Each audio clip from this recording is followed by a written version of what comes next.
I'd like to call the August 5th meeting of the Maumelle City Council to order. I do want to announce that Ms. Davis will not be with us today or tonight. Her mother's funeral was today in Hope, and so she is still with her family. So we'd ask that everybody be mindful of that and be with her family at this time of loss, and remember her in your prayers. At this time, time for invocation and pledge of allegiance. I've asked Alderman Anderson to lead us in that. If you'd all please rise.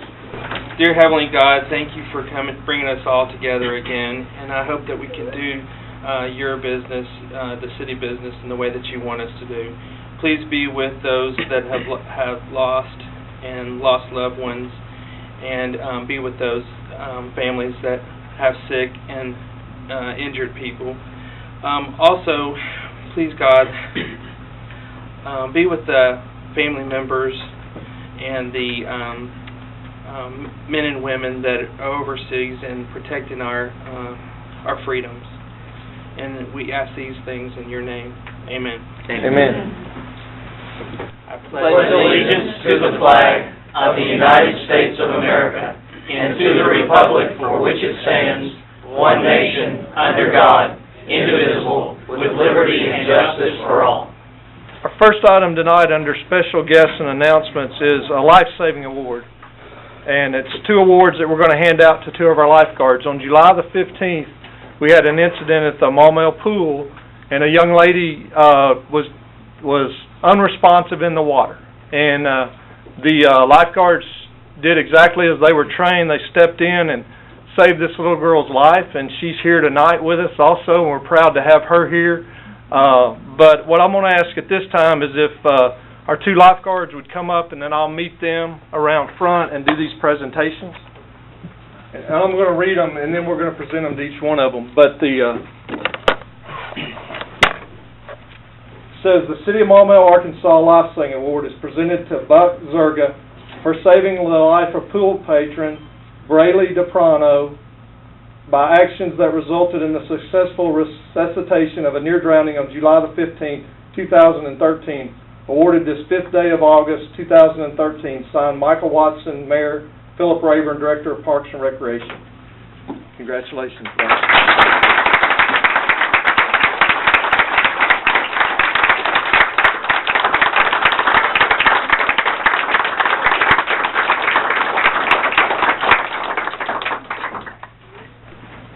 City of Maumelle, Arkansas Life Saving Award is presented to Andrea Polanca for saving the life of pool patron Brayley DePrano by actions that resulted in the successful resuscitation of a near drowning on July the 15th, 2013. Awarded this 5th day of August, 2013. Signed, Michael Watson, Mayor, Philip Rayburn, Director of Parks and Rec.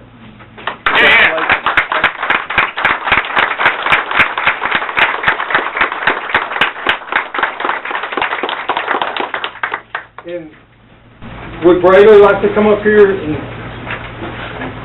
meet these young people again?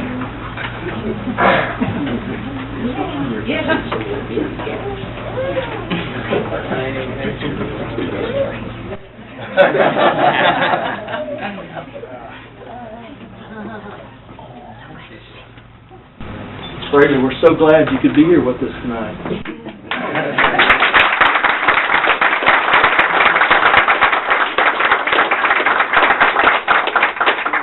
We are proud to have them, and it's because of these young people right here that she's able to be here tonight. So we honor them with this. It's just a small token of what the City of Maumelle can present to them. But hopefully, because of this, Brayley will live a long and fruitful life. So, You're here.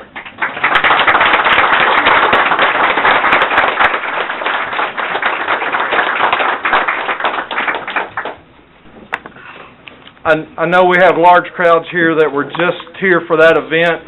If you wish to leave, you're welcome to leave. We're about to go through the audit presentation, and I promise you that won't be as exciting as what we just did. So, no disregard to Mr. Kraft, but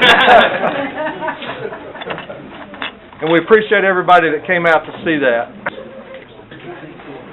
Okay, the next item is the 2012 audit presentation. All the council members had received that in their packets on, or they received it by delivery on Thursday, not with their packets, but they got them actually delivered to their houses on Thursday. Mr. Kraft is here to present the audit, and Ms. Thompson is here also, very instrumental in preparing this audit along with Mr. Kraft and his company. And so, John, I will let you go forward with your presentation. Well, I appreciate you saying no disregard to Mr. Kraft, but it is kind of a step backwards here as far as the importance of this. I have a few grandchildren myself, and that's a pretty hard act to follow as far as importance, but we do like to think there is some importance to this report, since we spend a lot of time and effort. Tasha Thompson and her folks were very helpful and very cooperative again this year as we went through the audit process. It's a long journey for all of us as we go through this, but her folks were very cooperative and very attentive to what we were trying to do. The report that you have is 70-some-odd pages long. This is the responsibility of Tasha and the city to prepare, and it does take a bit of time and effort. And I don't want to shortchange that, but I also don't want to take a lot of extra time that's not warranted. So I've got some highlights to go through. I intend to go through that fairly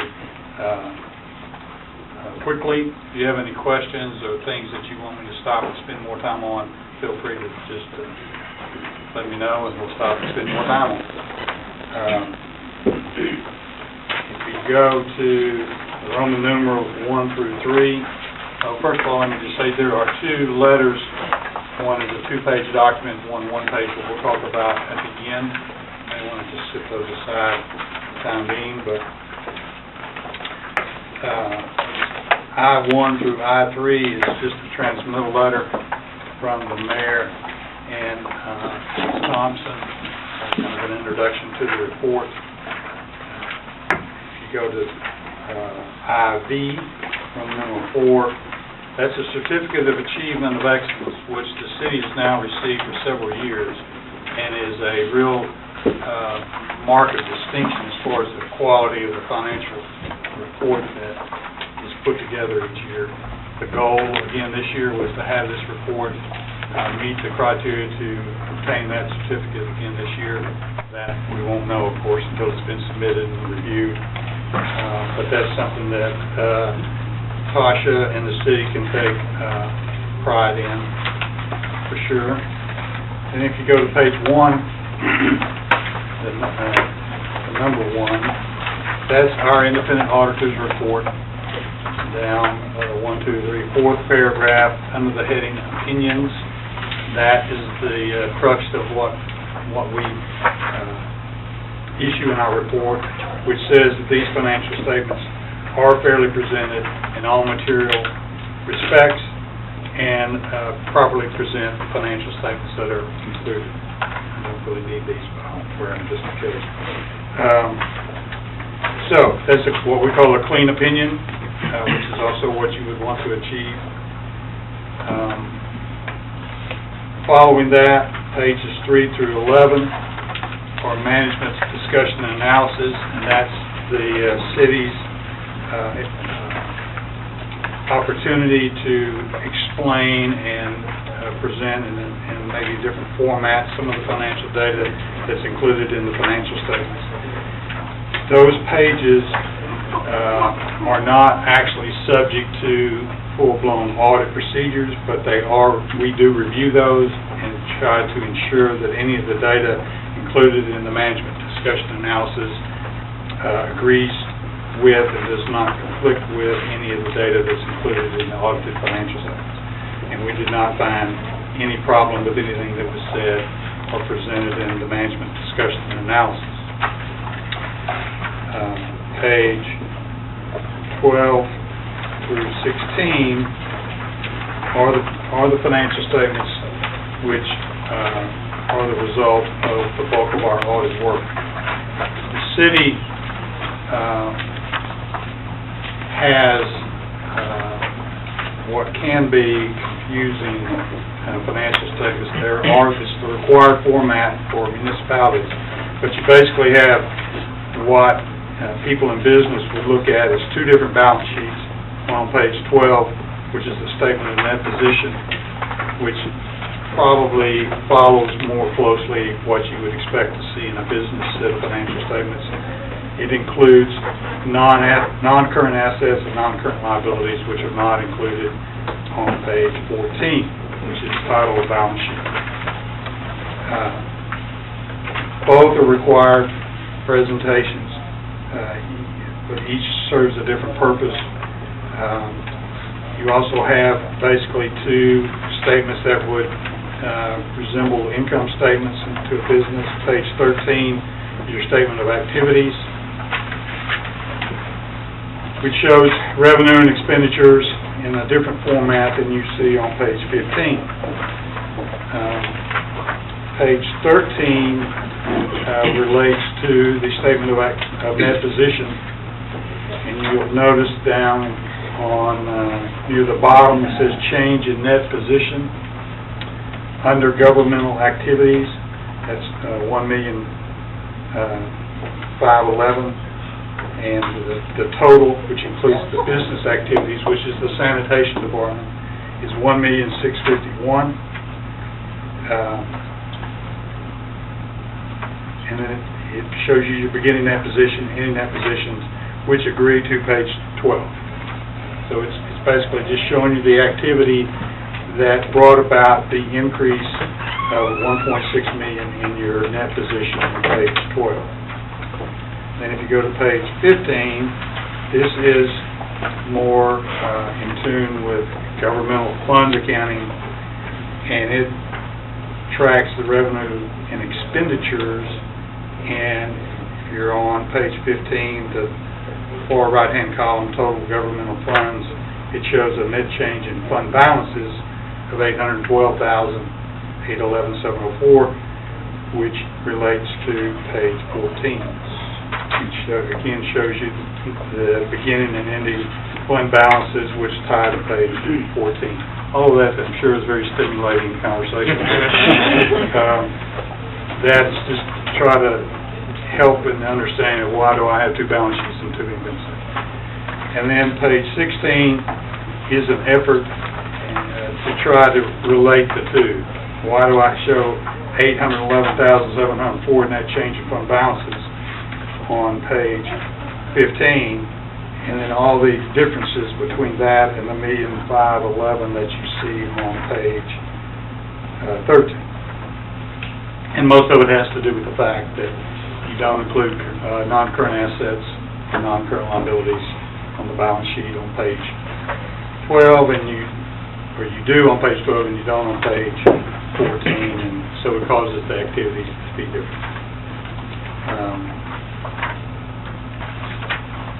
So that's those basic financial statements. And then the footnotes on page 23 through 27, page 23 through 37, are felt to be important part of financial statements and contain a lot of explanation and detail as relates to the numbers on those four statements that I talked to earlier. There's not a lot of change other than the numbers being updated. The footnotes are pretty much what you have seen each year for several years. Other than if you go back to page 36, there were some new GASB's, Governmental Accounting Standards Board, issued announcements on different ways to treat disclosures in the financial statements. And so two new GASB's were applied this year. Note 10 talks about ones that have been issued but not yet required to be incorporated into your statements. 65 and 66 will be in next year.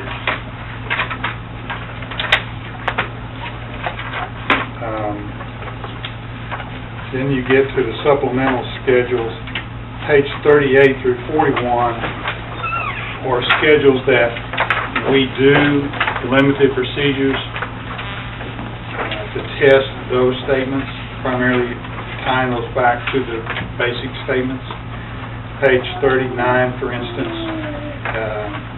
reports on the use of federal funds, the amount revenue and expenses during the year. But all of those statements, the supplemental statements, were subject to limited audit team procedures. From that's 38 through 41. 42 through 66 are statistical pages that are not subject to audit procedures. We do review them, look for anything that just stands out as not agreeing. The current year column, we do try to make sure that any numbers there that are in the statements agree, but there's not audit procedures performed on those. And then you get back to page 67, which is our report on internal controls over financial reporting and compliance. The key sentences that you'll want to read there are in the 1, 2, 3, 4 paragraph, where we say that after defining what a significant deficiency is and a material weakness, we indicate that we did not find any deficiencies that we consider to be material weaknesses. And then the next paragraph, last sentence, we report that we did not find any instances of non-compliance or other matters that needed to be reported. So those are the sentences that you want to hear. The next page is 69, is talking about compliance with the Arkansas Code, and we did not find any instances of non-compliance in that area, which is the last sentence in the second paragraph on that report. And then the next two pages, 70 and 71, are where we would have reported any findings that we felt were significant enough to require disclosure in this report, and we did not have any in this year, and we had none in last year. So that's what the results are on those two pages. These two other documents, let's look at the one-page document. I think there was a time when CPAs were compensated based upon the number of pages they issued, apparently, because this document is basically saying that we looked at your internal controls and did not find any material weaknesses, which probably sounds familiar since we've said that a couple other times in the body of the report. The two-page document is also required, and it is a little different in that it's felt that that the auditor should report to the mayor and to the council various aspects of the conduction of the audit. For instance, the first area there, significant audit findings, is talking about estimates that are used in the report. And there's three that we've identified here. You estimate the allowance for doubtful accounts, you estimate the useful life of the assets, and then you have to estimate your post-retirement benefits. All those are significant numbers. They're all estimates, and this is just intended to point out to you that your financial statements contain significant numbers that are estimates. And then the next section is difficulties encountered in performing the audit. We did not have any difficulties in performing the audit, but they would be disclosed to you in this document that we had. Points out that management has signed a letter of representation, which effectively is saying that they recognize that they're responsible for the accuracy and completeness of the financial statements, and they provided us all information that we requested and did not withhold any information in the process of the audit. Disagreements with management, we didn't have any of those, and then any other matters that we felt like we should call to your attention. So it was just felt by the powers that be that would be good to be sure that the council was aware of any issues in those areas. That, friends, is our audit report. So, as I said, I went through there fairly quickly for 70-some-odd pages. I'm not going to take any questions for Mr. Mosley. Is there anybody else that... Yes, sir. Alderman Lewis. I'd like to say, Mr. Kraft and I go way back. At one time, I was operating my own business, had an office, and lost my office, and they were kind enough to allow me to office in their facilities for a period of time. And anyway, it was a pleasurable experience. I appreciate it. Yes, it was. Let's keep it that way. I do have a little question about the internal controls and that sort of thing. You talk about not for the purpose of expressing an opinion on the effectiveness of internal controls. Accordingly, we do not express opinion on the effectiveness. But do you, as a matter of an audit, do you look at various things every year? Maybe you look in separation of duties and accounting and that sort of thing. Do you? Yes, sir. We test the city's policies and procedures as far as disbursements, the appropriate approvals throughout the process. We look at expenditures over a certain dollar amount to be sure that they, if there were quotes required or bidding process was required, there's documentation that indicates that was followed. We do look at receipts. We spend time at the court making sure that that revenue that's received there is recorded in the manner that it should be, and that the supporting records from the various case files support the activity that was recorded. So we do test internal controls, but we only tested them to the extent that we're going to rely on them. And so there may be other areas of internal control that are not considered significant to the conducting of the audit that we do not test. We do not spend a lot of time, and this is a far out example, but we don't spend a whole lot of time testing the petty cash at the swimming pool, let's say, because that's not significant to our audit function. But any controls or procedures that relate to expenditures and the receipt of revenue, the application of the receipts against the customer's accounts or the citizen's accounts, all those are tested as part of our audit procedures. But that statement is just to make it clear that we didn't conduct an audit of internal controls. We conducted a testing and review of internal controls to the extent that we were going to rely on those in conducting the audit. Would you say you relied on internal controls? Yes. Yes. And particularly in the area of disbursements and purchasing procedures and whatnot. Those are things that we do test extensively. And we test the court extensively because there have been issues at the court in the past where funds were not necessarily getting where they needed to be. Not that they were misused, that they were just kind of stuck over in an account and not used. But that goes back several years ago. But we continue to look at that area particularly close. How many years have you done the audit now? I think the first year we did the audit was 1999. The audit of 1999, and there was 2 years that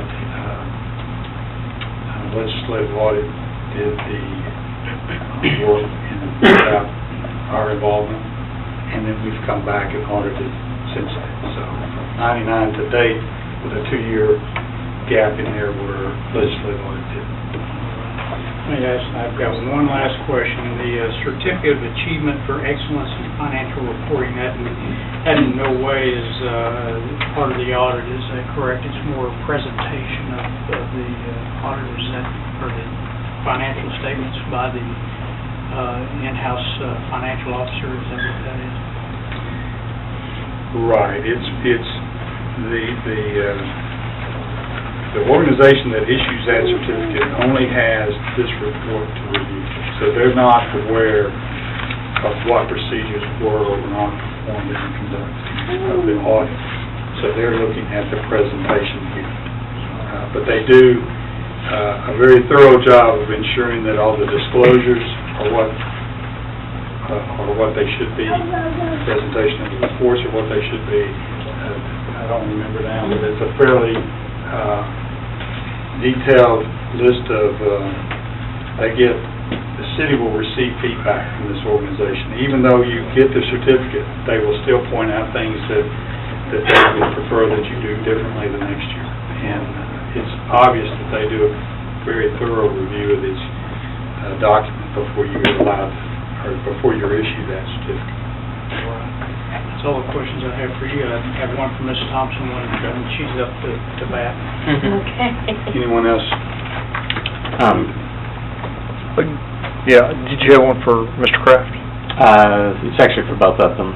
Okay. Alderman Mosley, you proceed, please. Okay, good. Just on the, see, page 17, which is changes in finance, or changes in fund balance.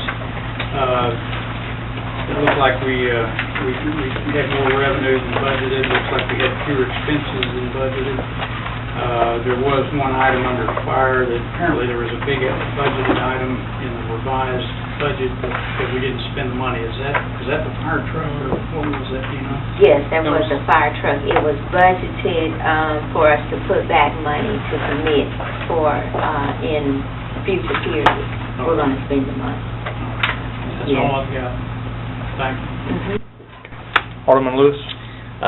Thank you, Mr. Kraft, for a very thorough report. A lot of hard work went into that, but also Mrs. Thompson, nicely done. You have done an excellent job working with getting this audit together, and you always carry yourself with such a pleasant smile and everything, and we appreciate all your hard work. I've got a couple of questions later on, but I'll reserve those for a time when we sit down and you can bring me up to speed on a few accounting things. I wouldn't be posing those questions in just the right way this evening, but we'll sit and we'll visit, and thank you very much. Sure, no problem. Thank you. Alderman Johnson?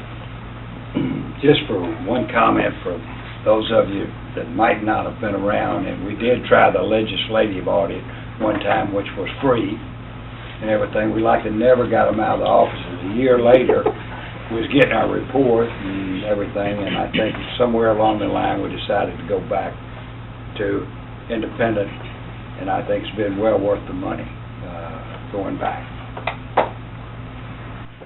Okay. Is there any other questions for Mr. Kraft or Ms. Thompson? If not, we do need a motion to accept the audit. Second. It's been motioned second that the council adopt the audit of 2012. Is there a discussion on that motion? If not, all those in favor, please signify by saying yes. Yes. Yes. All those opposed, say no. Motion passes. Thank you, Mr. Kraft. Next item is the approval of the minutes of the July 15th regular meeting. You have a copy of those minutes in your packets. Are there any corrections or additions to those minutes? I move we accept them. Second. It's been motioned second that the council adopt the minutes of July the 15th. Is there any discussion on that motion? If not, all in favor, please signify by saying yes. Yes. Any opposed, say no. Motion passes. Next item is public comment. I've got several cards here. Most of them are on items that are not on the agenda, as best I can tell. I do have one that is on item 9B, so we will hold that until that time. The first public comment card I have is Miss Marion Scott. Thank you, Mr. Mayor. Marion Scott, 12 Spring Drive. I just wanted to bring to everyone's attention that this year, in 2013, November 2nd, is going to be the Maumelle Writers Conference. The last conference was in 2010, so there's been quite a break. And the reason I'm bringing it to your attention this evening is because the contest entries must be in by September 7th. And the contest categories are for poetry, fiction, which will be a murder mystery. There's a nonfiction contest. They're asking for a biography. Biographical humor is another category. A fairy tale, so it's a children's story contest, and a one-act play script contest. So if you want more information about that, you can go to the MAUMAG website and click on the Writers Conference icon, or I will leave one of these for Mr. Clausen for anyone's information who may choose to want to learn more about the Writers Conference. Thank you, Ms. Scott. And I assume it'll be held at the community center, is that correct? Okay. Next comment card I have is from Mr. Phil Bullington. Thank you all again. Phil Bullington for Blue Mountain Cove. My question is one that's been kind of frustrating for quite a while here. I've been getting a lot of inquiries from several people in Maumelle about this. It has to do with the bond task force. Last year, the bond task force was working towards a survey that would ask Maumelle residents what new facilities they'd like to have. And the last meetings of the bond task force in 2012, the goal was set to send a survey out sometime in January or February. And I've been getting, as I said, an awful lot of questions from people about what's stagnating, what's happening. I've sent a few emails out. Mr. Mayor, you responded with the new appointees, which I did send an email to your new chairman. Now, there's been no response. And I've talked to some people, and just nobody seems to have a clear answer about it. And the citizens of Maumelle are really questioning what's going on. So I don't know if you're prepared to answer tonight, or... Well, I'll answer just like I emailed you the other day, is that we appointed Mr. Norris to fill Mr. Ibbetson's position in July. Also appointed Mr. Johnson to chair the meeting. I met with Mr. Johnson last month. He's planning to have a meeting in August. He will be contacting the members as soon as he's got that scheduled. There can be no action taking place until next year. The bonds that were issued on January 3rd cannot be called for a one-year time period. And so, therefore, even if you sent out a survey and a project was picked, and you'd still have to go through an election process and all that in order to refinance the bonds that have been issued and then add anything to the projects that are already being paid for under the bonds. So no action can even occur until January the 3rd at the earliest on a callable date after you've had an election. So, I mean, all that has to play into it. So there's also $5 million worth of bonds that still need to be issued on the initial bond issue after January the 3rd. We had a $15 million bond project, but to get bank qualified, we did $10 million this year. We'll do the remaining balance of $5.4 million next year. And if you keep your limit under $10 million, you get bank qualified, which is better. And this audit is important when we go get our bonds and everything, because the bond underwriters look at these audits and everything. So that's all the aspects that go into that. So Mr. Johnson will be contacting the members. We emailed last week, I think, and he said he will be holding a meeting in August. And so that's the best I can tell you right now. I'm assuming that he laid off doing it during the summer, and that was kind of my thoughts. People are traveling during the summer, but here school will be starting back soon, and I'm sure he'll be issuing an email to his members. Well, but I have not been contacted by anybody other than you as far as me asking about it. So, yeah. I understand they're contacting you, but no one's contacted me about that, or Mr. Johnson, either one. So, okay. Yeah. Super. Thank you, and as soon as it can get started, I understand there's going to be a long process before execution, but I think the more time that the bond task force has to really investigate things and to get the feelings of the citizens of Maumelle and really hone everything down, I think the smarter it's going to be to handle it, and the easier it's going to be handled through the city process and through the funding process.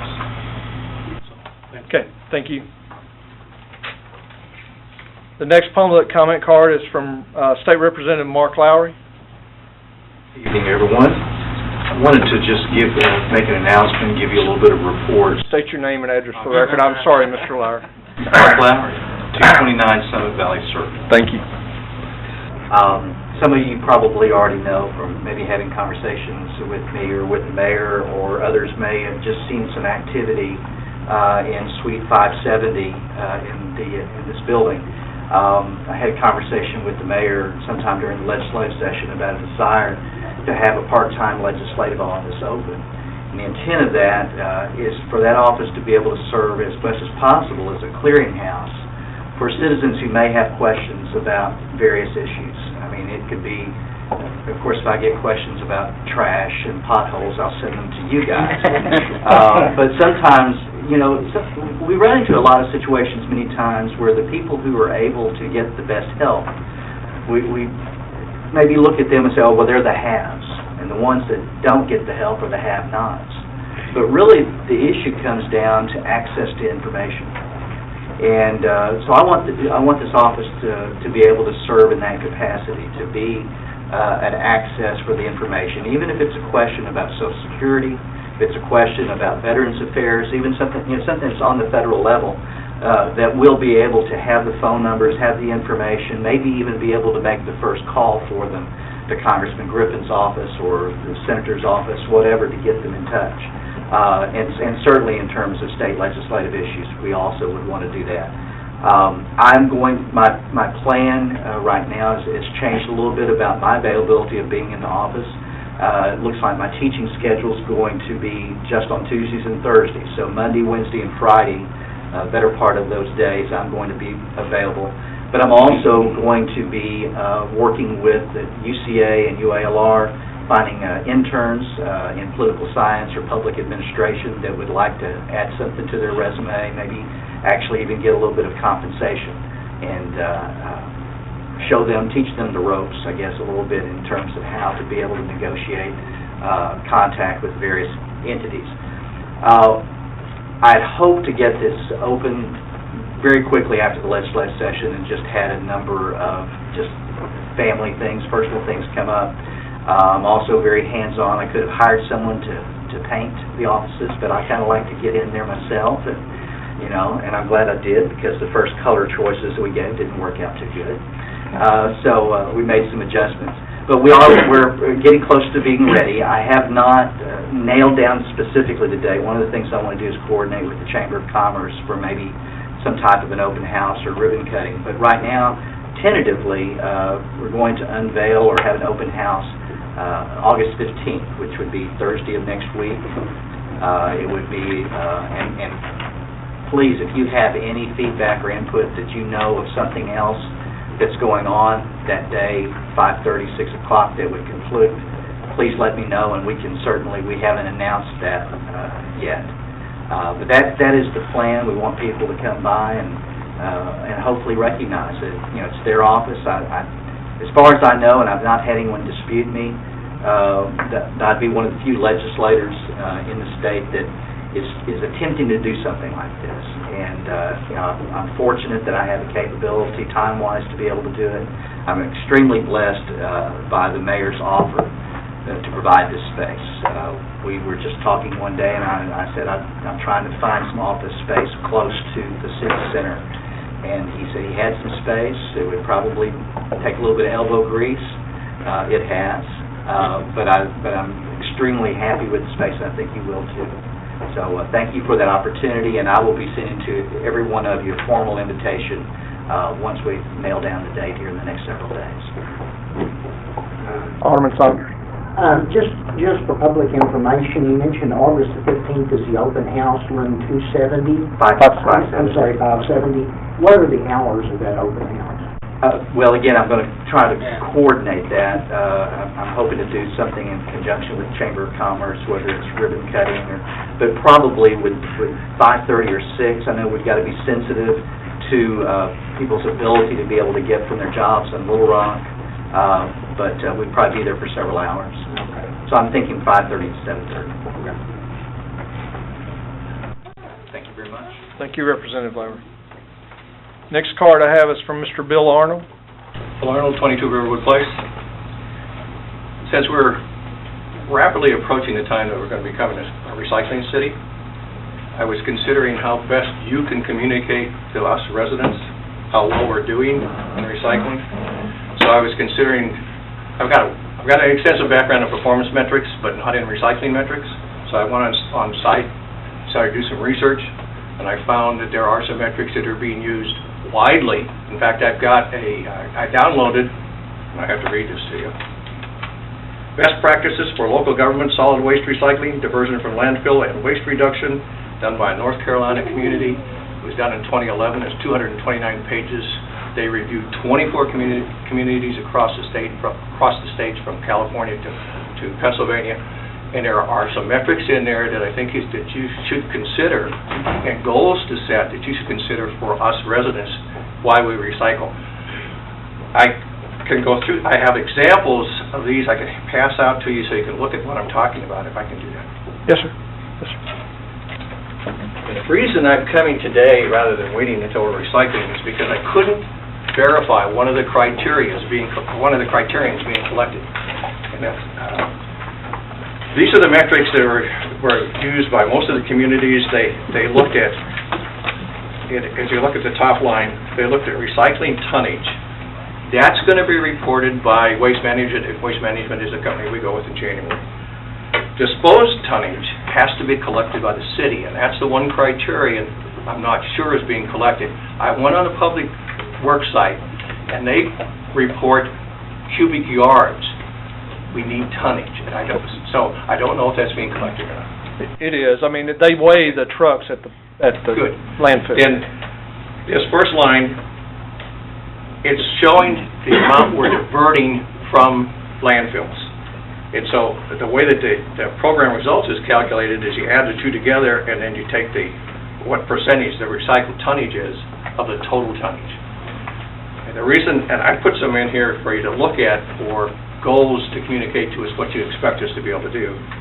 And the reason I put it so low is that the countrywide, the highest recycling or diversion percentage that's going on right now is 49%, and that's in California, where they've been doing it since 1998. So if you set a goal for that, or when you set a goal for that, set it reasonable enough that we can reach it. And the participation rate is one that is going to be provided, and that information is going to be provided for us by Waste Management. They'll give us all of that information because that's part of their report. So I just wanted to give this to you. You take a look at it. If you want to have the report, I can email that report to you. There's about 30 of the pages that are interesting. It's interesting that some of those, what I found was, and some of it's hard to bite off, is there is mandatory recycling in California. If you put something in your garbage can that's recyclable, you get fined for it. They demand recycling to go into the recycling thing. So there are some communities that are very strict about it. So and some of the things they do in event, like whenever you have an event, they are using styrofoam cups because they're not recyclable. Everything that's used at the event has to be recycled. And so those are some of the things that are interesting that are in the report. So I can send it to you so you can look at it. There's some things in there you might want to look at in the future for us as we get into the bit. But I thought it was important for you to start looking at and make sure that we had that one, the total tonnage of being captured, so we can do these kind of metrics. Okay. All right. Thank you, Mr. Arnold. Thank you. Next item is procedural motion. I need a motion from the floor that we read all resolutions and ordinances by title only. So moved. Second. It's been motioned, second, that the council read all resolutions and ordinances by title only tonight. Is there any discussion on that motion? If not, all those in favor, please signify by saying yes. Yes. Any opposed, say no. Motion passes. There's no unfinished business. The next item is new business. The first item under new business is tree board appointment. We have a resume and letter from Miss Jenny Hendricks, and she is in the audience tonight. And typically, Miss Hendricks, what's normally done is the council likes to meet you, and if you would come up to the podium, please. And I know we have a one-page resume here, but if you just tell us in a few short words a little bit about yourself and why you want to be on the tree board. Okay, so I moved to Maumelle 9 years ago when I started grad school in Little Rock. It felt like a nice, safe community, and have loved Maumelle ever since. I work at the Lakes at Maumelle, which is a skilled nursing facility, the only one in the city, as the speech pathologist. And I'm married, and my husband Jeff is here, and I'm just interested in getting more involved in the community and helping beautify our city. Okay, thank you very much. Are there any questions for Ms. Hendricks? And we appreciate you offering to step in at this position. We've had a little bit of a hard time filling it. So, Well, yeah. that's There's 4 other members on the committee, but yeah. Yeah. Alderman Saunders? Well, I just want to throw this out for everybody. I had the pleasure of working with this young lady when my mother was in the rehab center. She had both knees replaced, and I'll tell you, she's a go-getter. And she gave me brain drain, asking about what she can do about the city, how it works, da-da-da. She's definitely interested. Yeah. Thank you, Alderman Saunders. Thanks for the call. There's no other questions or comments. I'd entertain a motion to appoint Ms. Hendricks to the tree board. So moved. Second. It's been motioned second that the council appoint Ms. Hendricks to the tree board. Is there any discussion on that motion? If not, all those in favor, please signify by saying yes. Yes. Any opposed, say no. Welcome aboard, Ms. Hendricks. And Christina will be contacting you. We'll provide her the information. The meeting's, I think, Wednesday. It's next Wednesday night, I believe, is when the meeting will be. I think that's right. But we'll have Christina contact you. great. Thank you very much. Thank you for your willingness to serve, and thank you for your husband coming to support you tonight. Next item is resolution number 2013-23, appointing liaisons for the city of Maumelle. Mr. Clerk, if you'd read that by title only. Resolution of the City Council of the City of Maumelle, County of Pulaski, State of Arkansas, resolution to be entitled Resolution Number 2013-23, a resolution appointing 2 citizens to act as liaisons for the City of Maumelle to Maumelle Water Management concerning the future of water and sewer services in the City of Maumelle and for other purposes. Okay, I included a memo with this resolution, and I didn't mean to, but it may have implied something that I wasn't trying to imply in there. It kind of said that I've picked 2 people, and basically I want y'all to appoint them. I don't want that to occur tonight. I was not being presumptive that the resolution was going to automatically pass and then ask for that to happen. My goal would be, if the resolution passes, that we would take care of that business at the next meeting.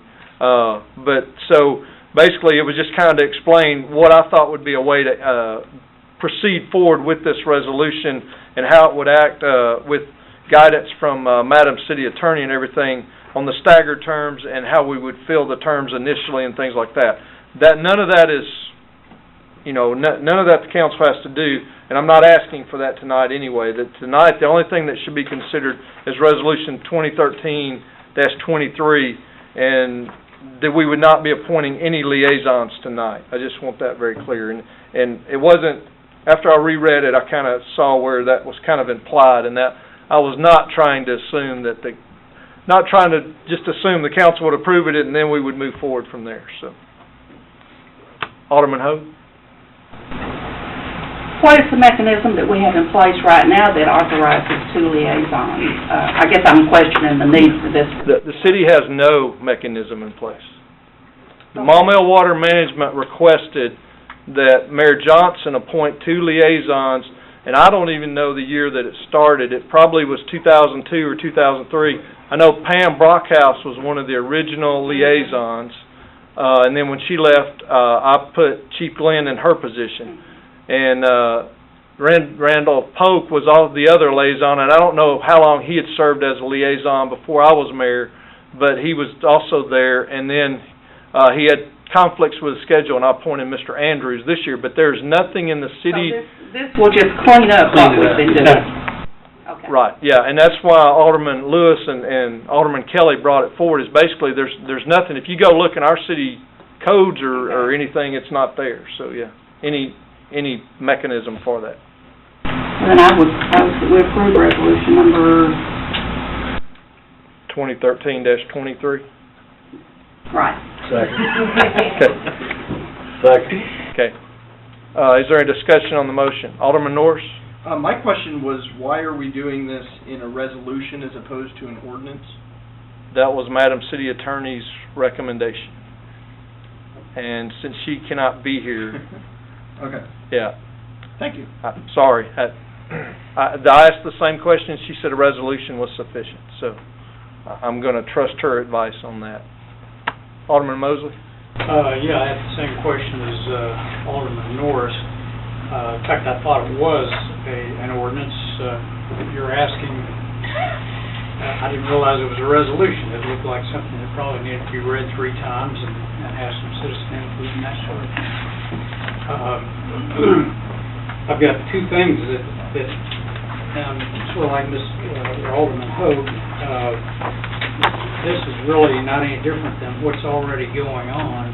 We already have some liaisons, and from what I understand from reading this, I thought at first when I first saw it, maybe that there was some move to actually move towards some sort of independent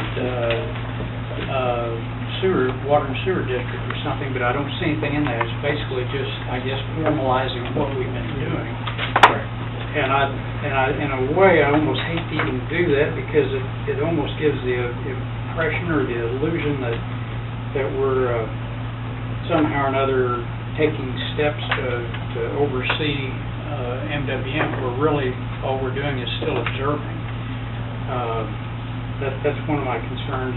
The other concern was it really emphasizes that anybody that's appointed should have some expertise and insight into operation of water and sewer, that sort of thing, whereas, we're just going to have observers there. It'd be nice to have people there that might understand accounting, engineering, that sort of thing, not particularly experts in water, that would maybe ask questions about why we're not doing impact fees, or have we done a study on this? Is it going to, that sort of thing.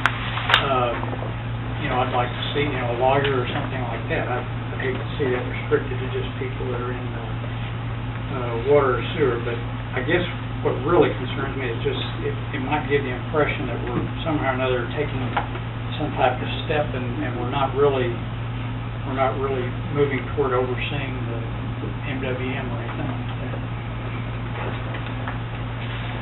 Alderman Lewis? The purpose in doing this was, previously the mayor has been the sole selector of the liaisons as we have. And upon review, it does go back to 2003, MWM authorized to have ex officio liaisons without a voting right present at their meetings. Strangely enough, as I look back some of the previous material, at one time it sounded like from a letter from Mayor Johnson at the time that there was the desire to have the council select that. Somewhere along the way, it turned into a mayoral selection. How that happened, is immaterial. But the fact is at present, the mayor is the sole selector. I have no argument whatsoever with the 2 members we have, Chief Glenn and Mr. Roy Andrews, at the last MWM meeting really shined with his knowledge and input on some issues. So I think we do have 2 very excellent liaisons, but this is a way to kind of make it more of a consensus choice going forward. In addition, it adds a term to those liaison positions of 4 years. We'll stagger it with those 2 positions, in which we can review that from time to time. I think that's a good chance for a council to say, do we have liaisons that are sufficient to the board right now at this time? Whether this goes as far as to, serve as some sort of solution for our issues with MWM, I'm not going to make that statement, but I think this is a step, and ultimately we would like to see, at least from my perspective, we all would like to see an addition of more commissioners that are voting presence. To me, this would be a good way for the city to have some input with the selection of liaisons. So that brings about why we're here. I think it's a simple change to go from the mayor picking to the council picking, and to add those terms, which I think could be a good model too for all of the commissioners on the board at some point. Alderman Mosley? Well, I will be voting against it, mainly just because of the, I think it ought to be an ordinance if we're going to do something official here. And again, it just really doesn't do anything more than what's already going on, which is an informal, more of an observation process. And I'd like to see something more concrete, I guess, that we're going to be passing things. But anyway, I don't want to downplay the idea. I think it's, more information and better information, I guess, on what's going on is is okay. I think that's good. Anyway, I just feel like it kind of muddles up the process here at this point. Thank you. Thank you, Alderman Mosley. And a resolution is still binding. I mean, we adopt our budget by a resolution, so an ordinance is a law, and I understand that, but a resolution is still binding, so, and I'm not an attorney, but, I mean, we adopt our budget by resolution, so, if we were setting up a board or commission, it would probably be done by ordinance, but in discussions with the city attorney, she felt this resolution was sufficient. Alderman Norris? I agree with Alderman Mosley a little bit. I'd like to see it in the ordinance, or at least understand why it's not an ordinance as opposed to a resolution. To address Alderman Mosley's concern that he'd like more, I think that you can take steps in the right direction without getting everything you want, and you shouldn't necessarily oppose something just because it's not everything you wanted. So for those reasons, I'll be supporting. Okay, thank you. If there's no more discussion by the council, I do have a comment card that specifically noticed this as 9B. Is this Mr. Lowry?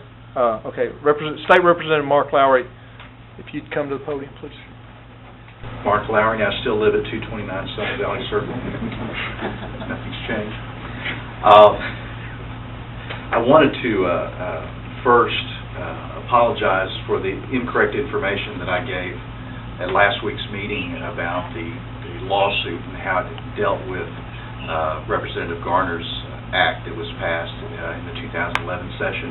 I appreciate the mayor clarifying the issue. One of the other things I also appreciate Alderman Lewis and his audio recording of meetings, because I was able to go back and see that I really was not that far off in what I said. I said that the suit was against Representative Garner or whoever was responsible for seeing implementation of the act. The issue that really seemed to have been lost in some of the furor afterwards was that the issue was about a lawsuit being brought against the expressed will of a number of Maumelle citizens and against city leadership. I know you probably don't like to see resolutions and discussions of resolutions go on and on ad nauseum, and I'll try not to do that. But I did want to report to you that I'm making progress. Spoke with staff attorneys today at the state legislature, and we are going to be able to implement an interim study proposal. This will be a joint interim study of both the House and the Senate. One of the things that I would like to do is to get feedback from you, however possible.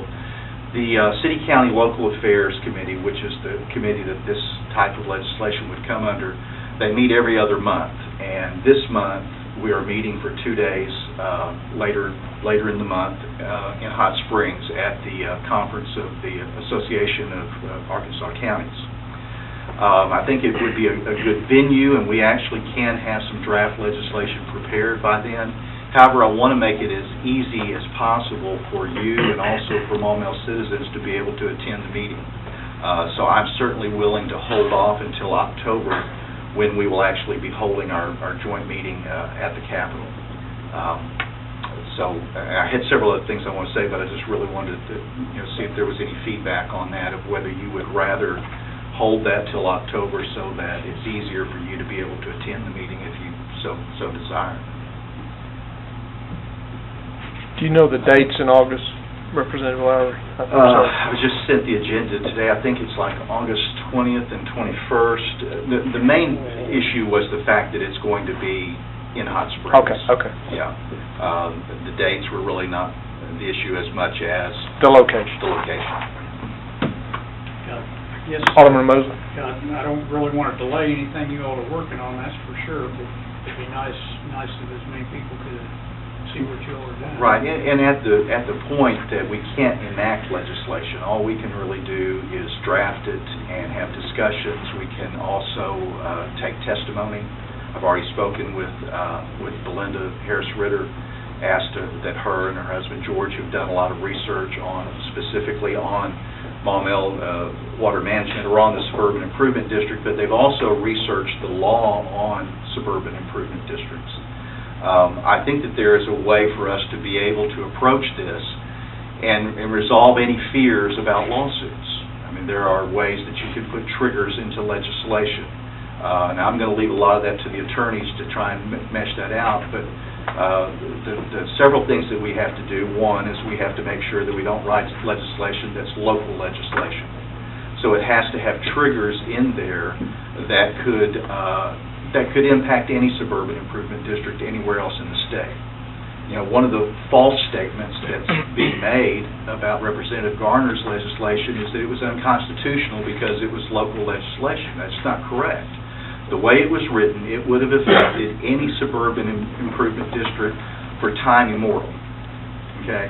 So the only way it's local legislation is if you write it in such a way that it only applies to one specific entity.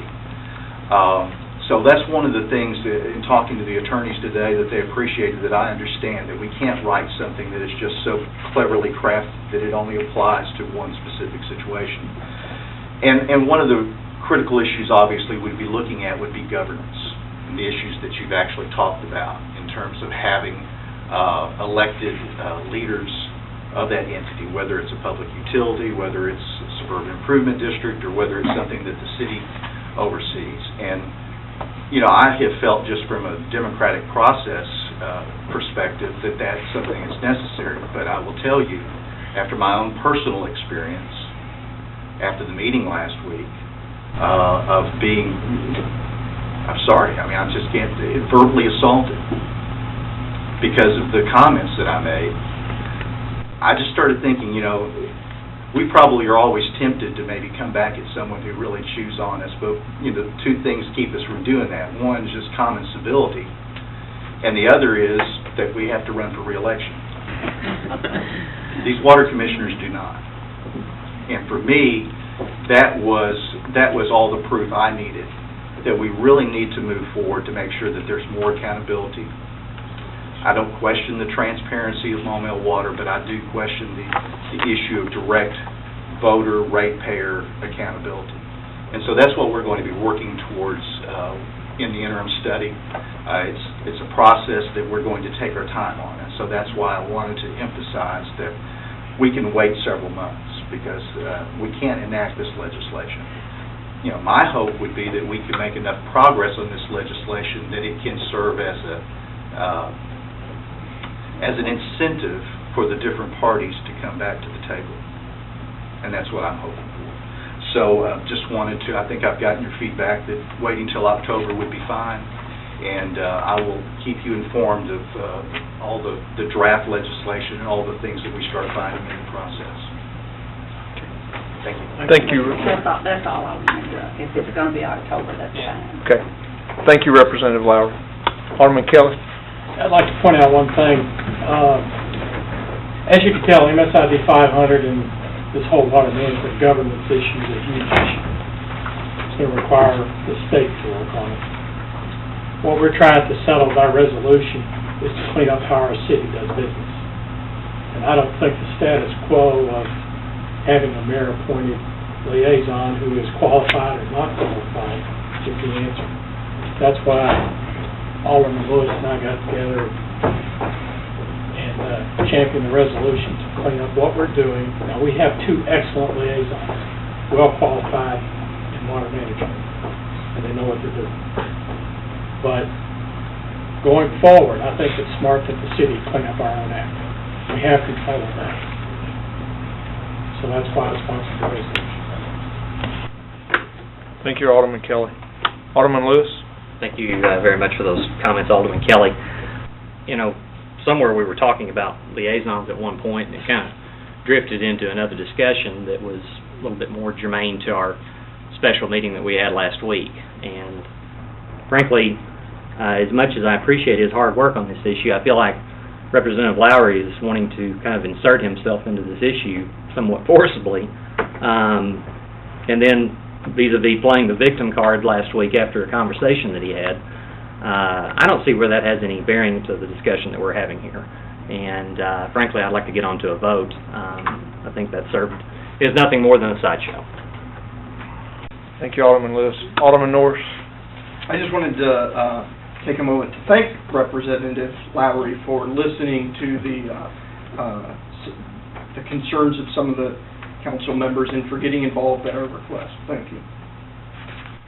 Thank you, Alderman Norris. Alderman Mosley? I'd like to echo that. I'd like to thank Representative Lowry very much for the efforts that he's going to be making. I think it's very important. It should have been done 20 years ago. I think it's important to have some type of democratic control over our water and sewer function out here, and I think that's probably going to be the way to do that. We've offered our hand to Maumelle Water Management to do this on a joint basis. They declined, so I think this is a proper alternative, and I appreciate his efforts very much. And I guess that's all I was going to say, but thank you very much. Thank you, Alderman Mosley.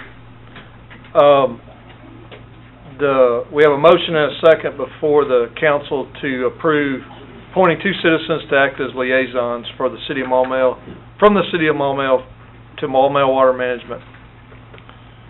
Is there any more discussion on that motion?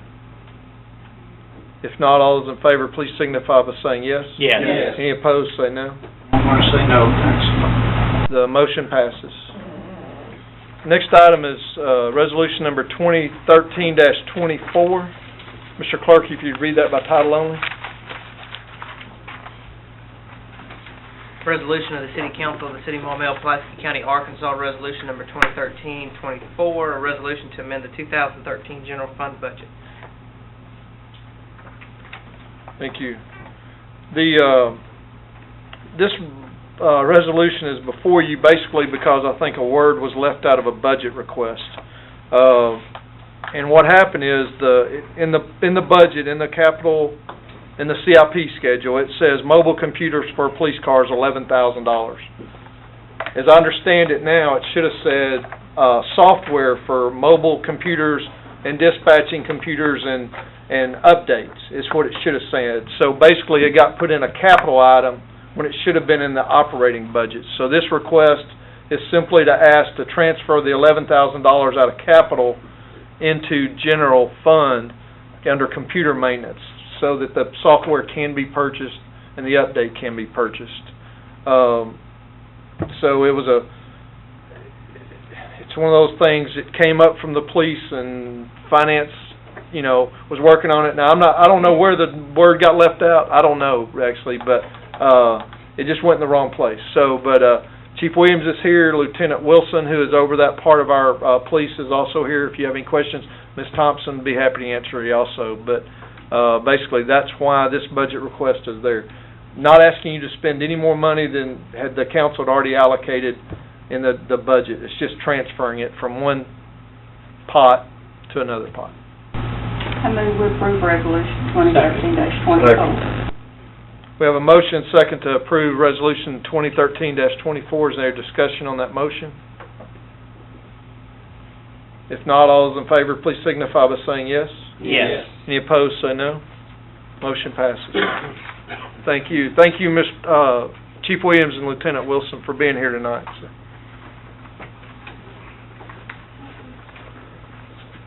Next item is resolution number 2013-25, certifying local government endorsements. Mr. Clerk, if you'd read that by title only. The resolution of the City Council of the City of Maumelle County, Pulaski State of Arkansas, resolution to be entitled Resolution Number 2013-25, a resolution certifying local government endorsement of a business to participate in the tax back program as authorized by Section 15-4-2706D of the Consolidated Incentive Act of 2003.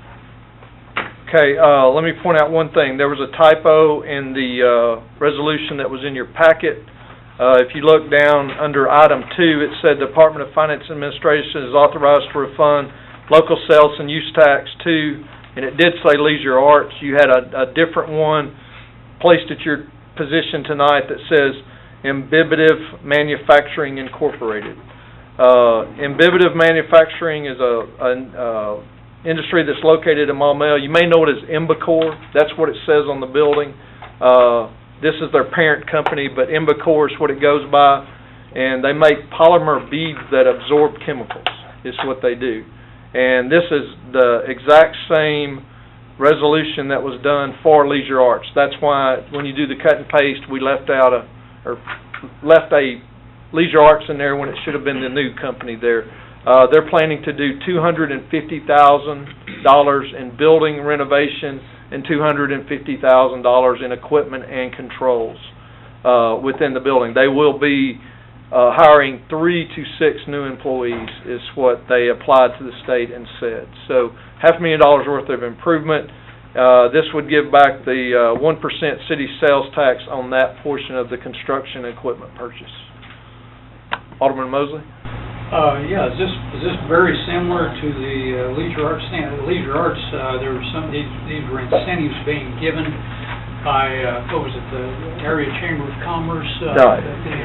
No, it's Arkansas Economic Development Corporation but it's, the state actually gives their sales tax back, the county would give their sales tax back, and the city would give theirs back. That's the incentive that's given back. Okay. Now, is the same package being given to Inhibitive?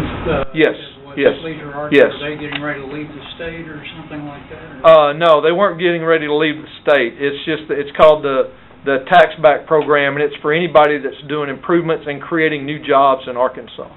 And so it's not an issue where they're always going to leave the state necessarily. It's when they're doing an expansion of an industry.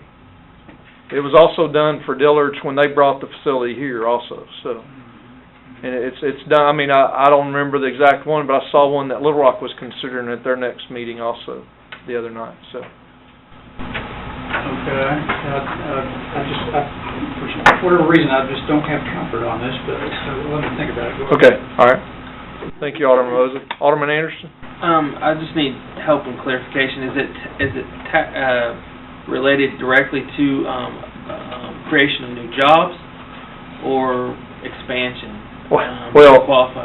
Well, you have to be expanding something in order to, or improving something in order to spend money to get the tax back. It also, job creation is tied to it also. So if they didn't create the jobs, then they would have to return this money. So, and they promised they would create at least 3 jobs. So 3 to 6 is what they're saying. Thank you. You knew I was turning it on. Yeah, hang on. Alderman Hope?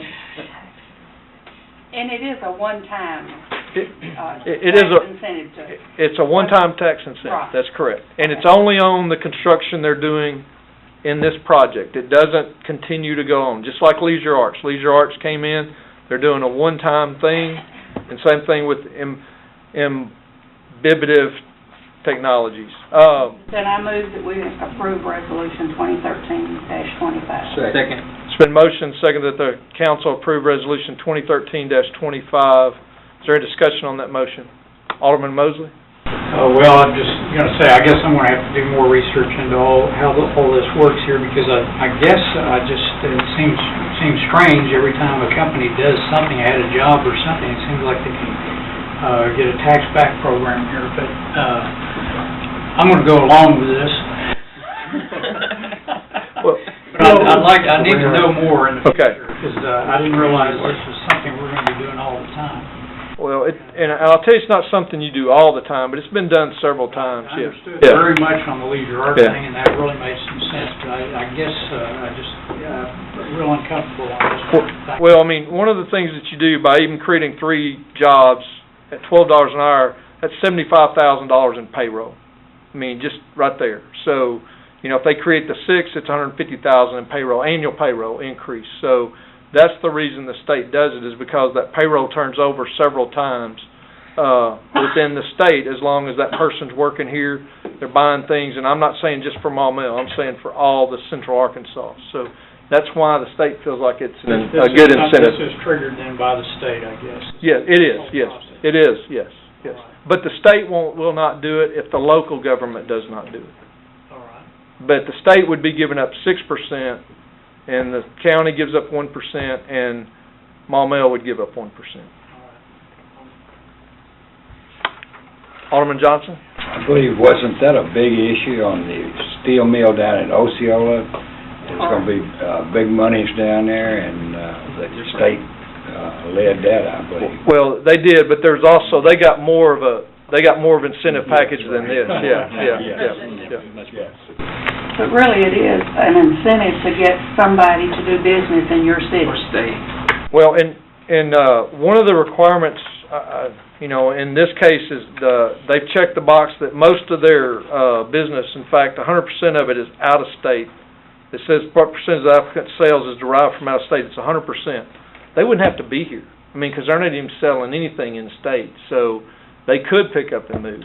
But they've chose to invest here and stay here. It may be centrally located to where they're distributing to. I'm not saying that there's probably a cost advantage to them, but they've chosen to stay in Maumelle and in Arkansas for some particular reason. But they're saying 100% of their sales is out of state. Now, I will say that they were heavily involved in trying to get their product used at the oil spill up at Mayflower, because they think they've got a superior product to what they're using. But it's kind of like, once the incident has happened, it's kind of too late to be selling your product then. They're already going with what they have in stock and all, so. Alderman Norris? One thing that's important for me in this resolution and similar ones is we're not paying them to do anything. We're simply not collecting their tax money for the purposes of the renovation. Isn't that right? That is correct. Okay. That is so that's correct. an important distinction for me. 1% of $500,000, yeah. No, they're doing a quarter in building expansion and a quarter in equipment and controls. So the total project is $500,000. Okay, is there any discussion on resolution number 2013-25? If not, all those in favor, please signify by saying yes. Yes. Any opposed, say no. Motion passes. Next item is the first reading of ordinance number 821, accepting dedication of streets and drainage. Mr. Clerk, if you'd read that by title only. Being enacted by the City Council of the City of Maumelle, County of Pulaski, State of Arkansas, an ordinance to be entitled Ordinance Number 821, an ordinance accepting and confirming the dedication of certain streets, drainage in Maumelle, Arkansas. Okay, this is the Village of New Bedford, which is off South Odom at Blue Mountain. The construction and the original platting of this property was in October of 2005. You've got a copy of that final plat there. The original developers experienced some financial difficulties, and so they never followed through with dedicating the streets. The bank wound up taking over the unimproved portions of that development, and then subsequently sold it to a new group of investors and developers that are continuing on with it, and now they've come forward requesting the dedication of the streets. It's only the streets in Phase 1. And there's actually 4 new houses that have been started in that development since it sold to the new investors. And so basically this is just the dedication of those streets and drainage that were put in several years ago, and that dedication never took place because the developers would never finish the punch list and would never put up the maintenance bond. The punch list has been completed now. Mr. Cogdell's inspected it, and the bank that originally took it over is going to put up the letter of credit, as I understand it, because basically it's been so long it'd be hard to get a maintenance bond, so they're going to put up a letter of credit on the maintenance of the improvements for a 2-year period. And this is an ordinance, so you'll have 2 more readings on this. If you have any questions, Mr. Randy James is here in the audience tonight. If anybody'd like to hear from him, I'm sure he'd be happy to try to answer the questions. But they came forward recently to the Planning Commission with some changes to this final plat also that they'd like to do also, that have gotten approval on that to move forward with that also. But this is another item we need to clear up that's been out there for about 6 or 7 years. Usually on these maintenance bonds, are they usually just 1 year? No, they're always 2 years in Maumelle. It's half of the cost of the improvements for 2 years typically. Most cities only require a 1-year bond. We do require 2 years, so we're different than most cities. Any other questions on ordinance 821? Make a motion to approve. No. Oh, I'm sorry. No. Oh, it's ordinance, my bad. Yeah, it's ordinance, yeah, it's first reading, yeah, sorry. Don't want you to do that. Okay, and it will be on second reading at the next meeting, and then the adoption would be on September the 3rd. Okay? If there's no other questions on that, we'll move on to the next item.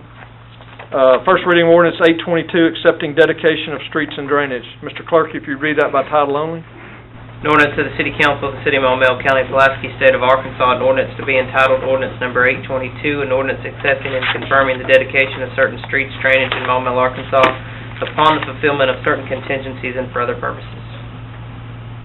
Okay, this is also another subdivision of Maumelle, not similar to the other one. This one is still a thriving community. They're just working in another phase of it. And so, and this one falls under a different scenario than the other one did, in the sense that the council they've turned in their preliminary plans, construction plans. They're working on it right now. The council will go ahead and do the three ordinances, and then at the final plat is when we will accept dedication of streets.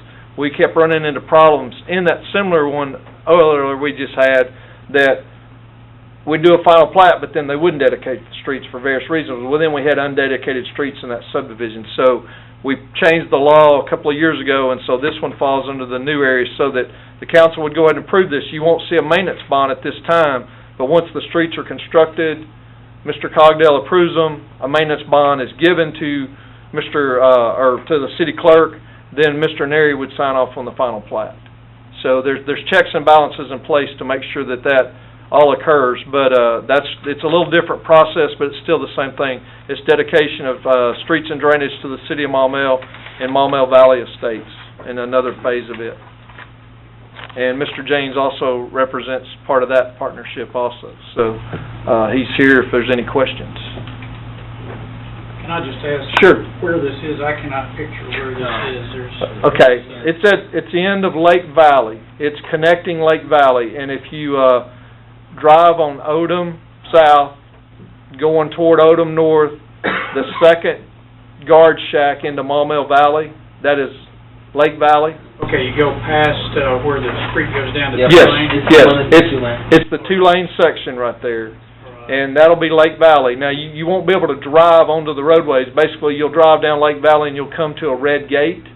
That'll be the eastern edge of this, or southern edge of this, I guess.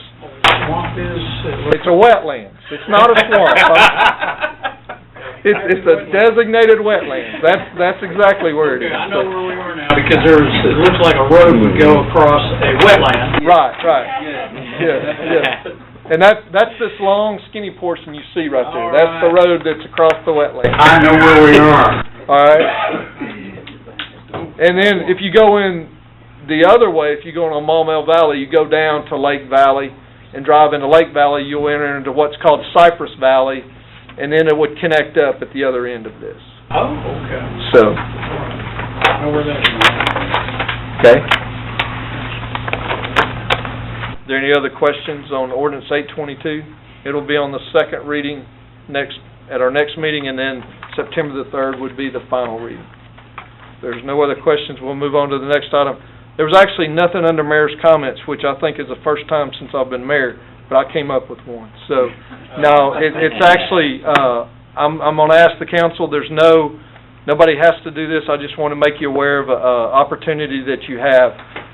Miss Davis's mother had requested in her obituary that any donations, in lieu of flowers, any donations be made to the American Cancer Society. So if anybody on the council wishes to participate in that, city employees are going to participate in that, and we're going to make a donation to the American Cancer Society. We'd like to wrap it up this week, if at all possible, and do that on Friday. So if any council members so choose, if y'all will get some money to me, or Miss Keller if I'm not here, or Miss Dunn, and we'll get it to the American Cancer Society.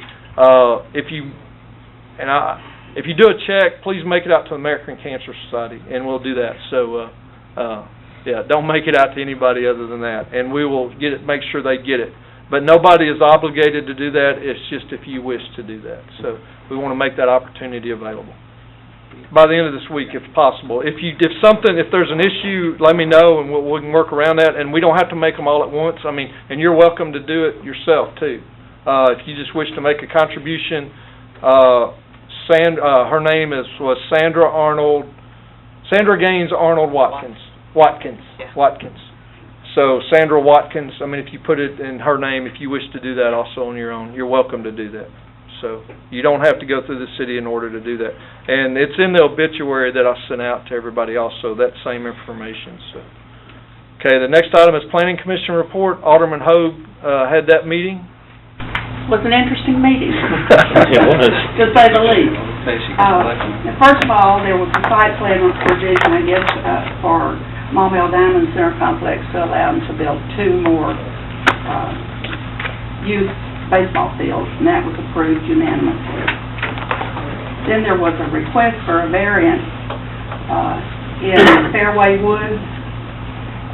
Apparently I'm not sure if he was building a sunroom or a freestanding deck, and I don't think he knew either.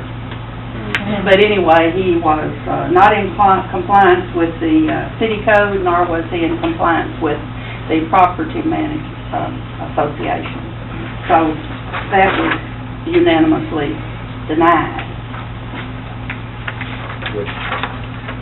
And I'm sure he'll be working with code enforcement to see what else he could do. One thing I did find interesting about this that I've not seen anyone else comment on, the gentleman who was building the sunroom/deck is the president of the Property Manager Association for Fairway Woods, so he should have known what he was doing.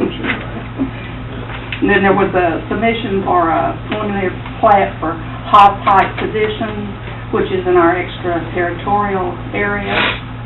It had been approved in 2011, but because there hadn't been any work, it expired, so he had to request it again, and it was approved. And then there was a submission of a preliminary plat, Southern Star Edition Lot 1, which also had been approved in the past, but lack of work had caused him to have to come back to the Planning Commission, and that was also approved.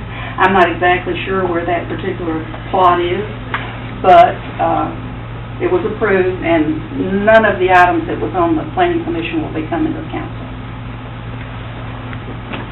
Southern Star is across from, across the air, which is across from the middle school, north of the middle school, and then east of Frosty Ears, where the lot is. It's a new industrial customer in Maumelle. Alderman's comments? Alderman Johnson?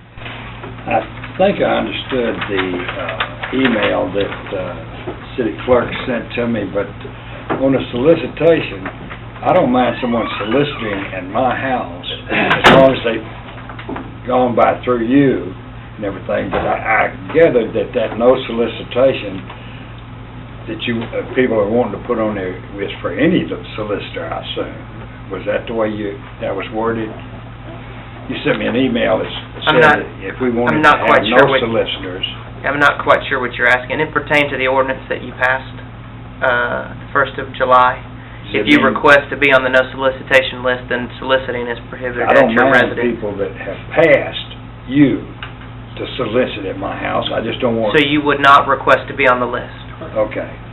Okay. All right. I understand. Thank you. And the other one, I guess Fairway Woods happens to be in the limelight here. One of the residents called me, and somebody's had their garbage can out, 2 garbage cans out for the week, and sitting out in front of their garage. Well, I just called over to City Hall and talked to Jim Morley, and he went out and examined it and said it's not a thing in the ordinance against it. He was supposed to put a copy of the ordinance here on my desk for tonight so I could, see what it says. He did place something at your desk. I was here when he did it. Someone may have removed it, but there was... Well, it was supposed to be here, and I looked around and... No, he was in here. I saw him in here doing it, so... Yeah. But anyway, it was something I didn't totally understand, but according to him, all you have to do is move it from your curb. You can sit it in front of your house, you can sit it in front of your garbage can.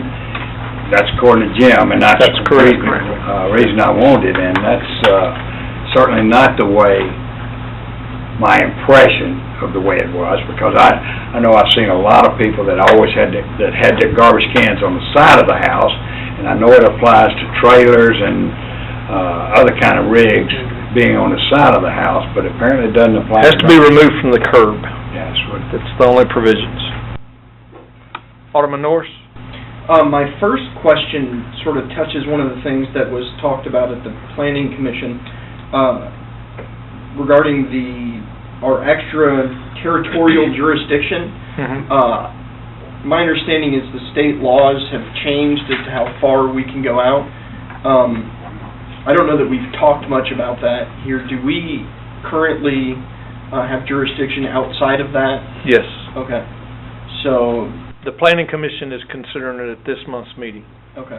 The change in the extraterritorial jurisdiction map. Okay. Okay. It has to go to the Planning Commission before it comes to the City Council. Okay. So, yeah. The second question or comment I had is about the strategic plan. Do we have any, do we know when that final product is going to be? Actually, I don't. They're working on all the documentation, writing all of it. It will also go to the Planning Commission first. We know it won't be on their August meeting because the deadline's been missed. So hopefully, I think it'll be in September. But the Craft and Toll is working on the documentation, which is going to be a pretty large document when it's all said and done. Okay. And my third and probably final comment is I just wanted to thank Chief Williams, who's probably hiding out there, for allowing me to go on I went on a ride-along this weekend with the police officers. I rode with Officer Garber, but also on shift was Officer Hicks and Sergeant Bryant. For any aldermen who haven't done that, I'd recommend you look into that. It was both, as I told my wife, cool and it was informative. So I would recommend, there was a DUI arrest. So it was just really interesting to get to see it on the other side and to see, what our officers have to go through on a regular basis. So I just wanted to say thank you to you and the other officers. How long did you stay with them? Oh, I was there 11 hours of a 12-hour shift. So Okay. 7 p.m. until 6 a.m. and then they went back to do paperwork, and I said, forget it. I'm not going to watch it. You were described as a real trooper. Yeah. You hung in there longer than I usually hang in there. I usually go home about 2 or 3. Yeah. But paperwork was like... Yeah, there's no reason to sit there and watch them do paperwork. I wouldn't have been doing the paperwork. I might have been entertained enough to do it, but watching someone do it was about as fun as watching paint dry. Thank you, Alderman Norris. Alderman Mosley? Alderman Johnson had mentioned the trash can that didn't quite make it all the way back to the house or whatever. I do have a neighbor on my street that leaves his, he moved it back from the street, but it's still on the front side of his sidewalk that goes to his front door. So we look at his trash can. That's probably one of the main reasons why I just don't want to see another trash can in Maumelle. So that neighbor's done it for me. But one thing I wanted to ask is I've gotten several calls and several people have asked me about the storage facility that's down there by the older fire station that used to be the Kroger building. And I wasn't in on what the understanding was as far as screening and that sort of thing when that was approved. I think it was probably last year at this time. But are they in any violation of anything? There's getting to be U-Hauls parked in the parking lot, and you can we get them to screen their main back area a little bit more somehow? No, the zoning there allows for open storage. Does not have to be screened. The zoning of that land allows for open storage. All right, anywhere on the premises? Anywhere on the premises, yes, sir.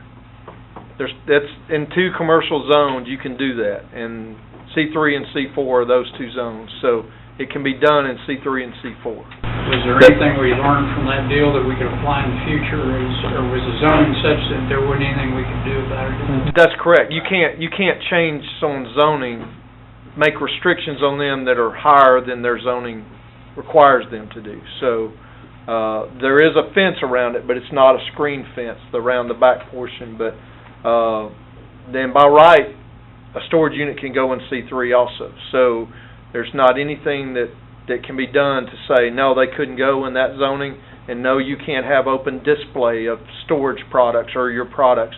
You know, so that's kind of like the Kroger would do a sidewalk sale. They could do that. When they were there, that falls under the same thing, that they can do open display.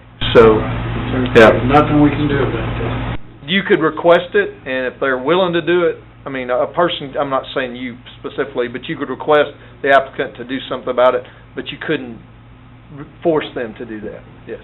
Okay, all right. Okay, I think that's all for tonight. Thank you very much. Okay. Alderman Lewis? I wanted to pass along that former Civil Service Commissioner Stephen Schroyer, he is now, I think, at the top of the list on receiving a kidney donation. For many, many months, he has been receiving kidney dialysis, and so he expects that he'll be getting the call any day now to have that procedure for kidney replacement, and certainly I'll be having him in my prayers and invite you to do the same.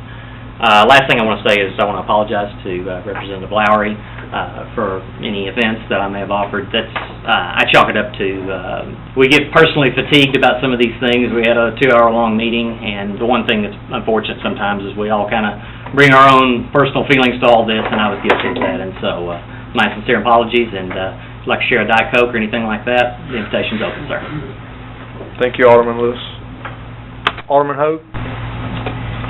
I am absolutely surprised that we don't have anything in our ordinance that says that you have to have trash cans outside. I thought that that was a requirement, that once you had them out on the street and it got picked up, you had to put them back in your garage. And since we don't have anything like that, I will be looking at perhaps maybe we could have an ordinance that says something like that. Okay, will you take all the phone calls? You certainly can do them. Okay, all right. And then, I want to address the U-Haul. I'm, as you know, appalled about that. We did not have anything to do with that. That went to the Planning Commission, and that's as far as it had to go because it was Zone C3 or C4. The one thing that I was wondering if we might be able to do is we do have right-of-way. Could we not do some screening of our own with plants? We don't have any right-of-way. That's State Highway Department right-of-way on that. Okay. What about the front? Now, the front we do, but I mean, that's also an issue. I mean, you got drives and entrances and all that, so yeah, you've got to make sure you've got site visibility and things like that. Basically not anything we can do with screening either. Could we ask the Highway Department to screen the boulevard area? Yeah, but I don't think they're going to expend any funds to do that. They might allow us to do it. I mean, I'm not saying that it's not our choice to go out there and do it. They might allow us to do it, but you also may have a business person that say, you're screening my property, and when I have the right to do exactly what you're saying that I can do. So I would like to run something before our city attorney before we do anything or consider that. I mean, his product is, part of his product is U-Haul. It's just like if a used car lot was there or a new car dealership, they can put their cars out there. That's exactly what areas like that were designed for, was car dealerships. So you're going down a road that I don't know that you want to go down, because all the time there's unexpected consequences, you know, and you start also restricting someone's right to do business and all that. You develop the reputation that you're anti-business. So I just want to be careful that you know, as you go down this, I'm just concerned about that. So I guess Alderman Mosley, I would like to say to him, the only thing I know that we can do is boycott, and I certainly don't think we do. And we will look into screening, but I do want to run that before Madam City Attorney. But yeah. Especially maybe the back area or something like that, where they're just storage, not a. It doesn't look bad, except out in the front where he's got 3 or 4 or 5 U-Haul trucks out there.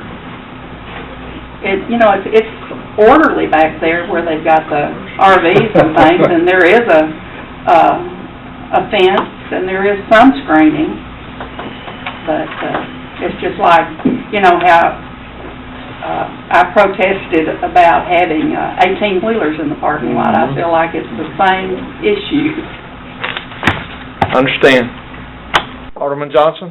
Yes, Alderman Norris, I would like to make one comment. I don't think my wife made it as long as you, but she did take a night shift, and at 2 o'clock when they went to coffee break, I think she came home 5. She made it for maybe 5 or 7 hours or something like that, but if you made 11 hours, you did pretty Real good. You did better than me. Set the bar for the rest.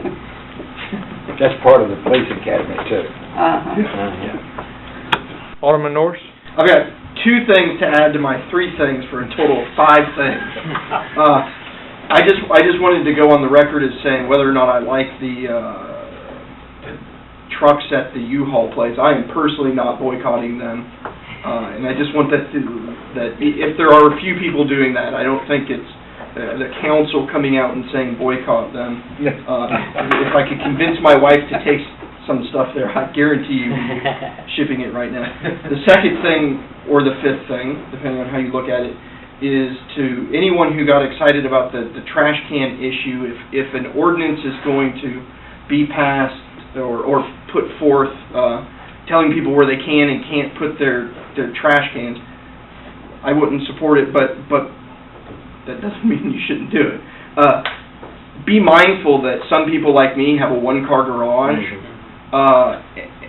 and if we're talking 2 cans, be very mindful about what you're going to put in this, and what exactly you're going to make them do. And even for people who have 2-car garages, but have 2 cars or whatever, just be mindful if that's drafted.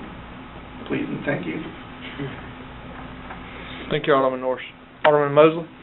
Yeah, trash can, that's what I was talking about. I'd be happy to work with Alderman Hogue on that issue. I do have some concerns about requiring the current trash cans to be stored outside, because that was something that was forced on the residents. They had no choice about it.